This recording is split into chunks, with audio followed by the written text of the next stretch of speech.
ഒരു 5 വർഷം പുറകോട്ട് പോയാലോ? നമ്മളെല്ലാവർക്കും ഒരു ലൈഫ് ചേഞ്ചിങ് ടൈം ഉണ്ടാവും. ആ സമയത്തായിരിക്കും നമ്മുടെ ലൈഫിൽ നമ്മൾ ഒരുപാട് കാര്യങ്ങൾ പഠിക്കുക. അത് ചിലപ്പോൾ നല്ലതാവാം, ചീത്തതാവാം. എന്റെ ആ പാഠം ഞാൻ പഠിക്കുന്നത് മുംബൈയിൽ വെച്ചിട്ടായിരുന്നു. ഞാൻ പേഴ്സണൽ ട്രെയിനിങ് പഠിച്ചതും ആദ്യമായിട്ട് ട്രെയിനറായിട്ട് വർക്ക് ചെയ്യുന്നതും മുംബൈയിൽ തന്നെയാണ്. ഏകദേശം 5 വർഷത്തിന് ശേഷമാണ് ഞാൻ മുംബൈയിലേക്ക് വരുന്നത്. എന്റെ ഒരുപാട് സുഹൃത്തുക്കളെ കാണാനും ഞാൻ കറങ്ങി നടന്ന കൊച്ചു കൊച്ചു സ്ഥലങ്ങൾ കാണാനും കൂടെയാണ് ഈ വരവ്.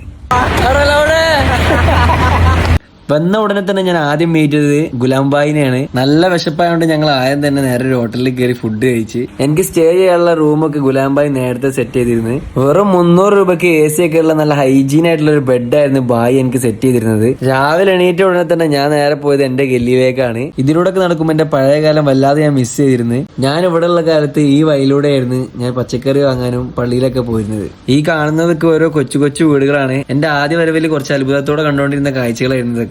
മുംബൈയിലുള്ള സമയത്തൊക്കെ ഞാൻ നന്നായിട്ട് ഡയറ്റൊക്കെ ചെയ്യായിരുന്നു. ഞാനൊന്നും ചിക്കൻ വാങ്ങുന്ന കടയാണ് ഈ കാണുന്നത്. ഞാൻ സ്റ്റേ ചെയ്തിരുന്ന റൂമിലേക്കുള്ള വഴിയാണിത്.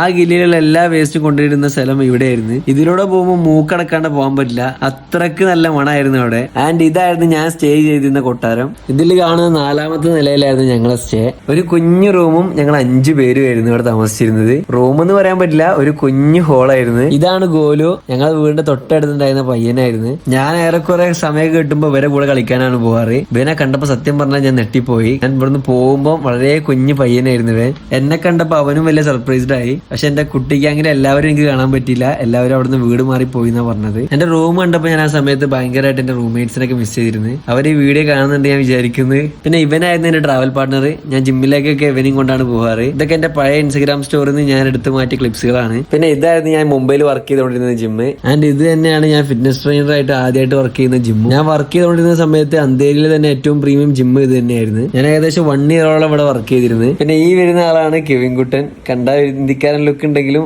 ആളൊരു അസല് മലയാളിയാണ്. എന്നെ വന്ന പാട് മുതലെന്നെ കാണിച്ചിടാന്ന് പറഞ്ഞ് കൊണ്ടുപോയതാണ്. ആദ്യം കരുതി ഞാൻ തള്ളാന്നാണ്, പക്ഷെ ആള് ശരിക്കും കാണിച്ചു തന്ന്. ശരിക്കും മുതലെല്ലാം കിട്ടിയില്ല ഞങ്ങക്ക്. അത് കഴിഞ്ഞ് ഞങ്ങൾ നേരെ പോയത് ഞങ്ങൾ സ്ഥിരം പോയിക്കൊണ്ടിരുന്ന ജ്യൂസ് ഷോപ്പിലേക്കാണ്. ഇവിടെ ഞങ്ങൾ സ്ഥിരം പോകാൻ വേറെ കാരണം കൂടെ ഉണ്ട്. ഇവര് കൊടുക്കുന്ന പോലെ ക്വാളിറ്റിയും ക്വാണ്ടിറ്റിയും ഞാൻ ഇന്ന് ഇതുവരെ വേറൊരു ജ്യൂസ് ഷോപ്പിൽ കണ്ടിട്ടില്ല. ഏകദേശം 3-4 ഗ്ലാസ് ജ്യൂസ് ഇവര് വെറും 70 രൂപക്ക് വയറ് നിറച്ചു തരും.